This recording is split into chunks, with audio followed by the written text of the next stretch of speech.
So you're head of security at Death Row, superstar label with Dre and Snoop and now Tupac. Correct. Along with Dog Pound, Lady of Rage, Jewel, everyone else like that. You guys are on top of the world. Did things change once Tupac arrived? Well, Suge stopped hanging out with Danny Boy as much, and Dre and Suge never really hung out, going to clubs and stuff. We would see them at at the House of Blues. We'd bump into Dre and Bruce and his security guy, at clubs and stuff like that. But to say that they were hanging out and going out together and stuff like that, no, that wasn't their relationship at all. And mainly because Dre was mainly on house arrest at the time as well. That most people forget about. But what was he on house arrest for? I think the Dee Barnes? Barnes incident. Ah, right. Okay. And so they didn't hang out as much. But Suge and Pac was together when you're going out to clubbing and stuff like that. Every time they went out to a club, to the house, and mainly the only clubs we went to was the House of Blues. To be honest, we didn't go to Roxy or Bar One. Suge and I would go to Bar One a few times on Sunday nights, but they wasn't hanging out like that. And so, yeah. Okay, so Pac and Suge got real close. They were real close. Okay. And at one point, Dre wanted to leave. Yeah. Correct. Dre wanted to leave. His reasoning, I believe, is all behind Michel'le, but. Right, because Dre had a baby with Michel'le. Correct. And Michel'le started messing with Suge. Correct. And she eventually had a baby by Suge as well. I mean, we're talking years. Years later. Yes. Yeah. I interviewed Michel'le. Yeah. Yeah, we talked about all that.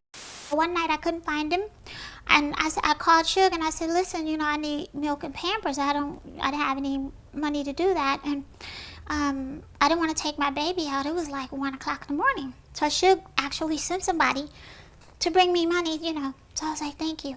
And then when I would do shows, Dre would be all cuddled up in a booth. My show, he's my boyfriend.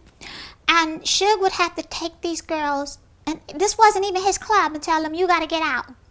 He was just, he started saying that this man is mistreating this girl and she's trying to really be with you. And so every Christmas and every birthday for like about a year or two, he would get me like jewelry. And I would say, Suge, I can't accept this because, I have, him and you're married. He would go, no, it's for me. Suge was married at the He time? was married to Sharita. Okay. And I said, well, I can't. He said, it's from both of us. It's okay. I said, oh, okay, well, tell her thank you and everything. So she must have thought I was really crazy when I would see her and go, thank you so much. She probably didn't know what I was talking about, as I think about it. But he worked on me, and it just eventually, and then he was a confidant. Yeah. She may have left out a few things because she was the one that was telling Suge about Dre exit plan and all of that. Oh, really? So Suge was already hearing things, and so that's why he escalated the escape plan through Jimmy Iovine.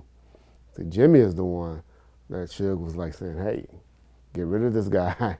You got to make something happen. This dude is, and so they both used Jimmy Iovine to make that split happen. And from what I understand, Jimmy wrote Dre a hell of a check. To leave? To eventually, form a company directly within. Oh, I'm sure. Yeah, he helped him out. I'd heard like $100 million or something. No, like it wasn't that much. I remember, because Jimmy and I were very close. We used to talk a lot. And at one point, Dre was after the firm and everything. Before Eminem came, he was $21 million unrecouped. And that's when he had to downsize his house, move out to the valley, and all of that because Jimmy couldn't take care of him like he was supposed to because Edgar Baughman was on him, which was the new company that had just bought Universal, and Jimmy couldn't do the things that he used to could do for Dre. So Dre had to take a drastic downsize. But thank God for Eminem. Yeah. So, for example, I heard a lot of stories like Gerardo mentioned. I heard stories when Suge would break the door in and somebody had not given him his check and he picked them up. Oh yeah, I heard stories. Wait. I can't say names. Okay. You don't have to say names. So you're saying Suge would show up to Interscope, kick the door down, Yeah. and pick someone up over his head. Yes. Because There was a check. Check was not ready. The check was not ready from Interscope to Death Row. Yes, sir. Were you witnessing any of this? I never witnessed any of that. Suge didn't do those tactics or antics around me. And you got to remember when he had to do antics or tactics like that, I wasn't hanging out with him daily. Like I said, originally, I was just there for events, video shoots. When they had the Murder Was the Case release party in New York, the Murder Was the release party in LA. That was my role. Sitting at depositions with David Kenner when they were going through the depositions on the Snoop murder trial. They were also getting sued. And so, when they were interviewing people and having depositions with them, that was mainly my job duties in 94, 95. And so Suge pretty much had his homeboys and stuff rolling with him daily. If we go out to a club at the Palace or something like that at the beginning, then I would roll with Suge. I remember a few times going to the Prince O Club,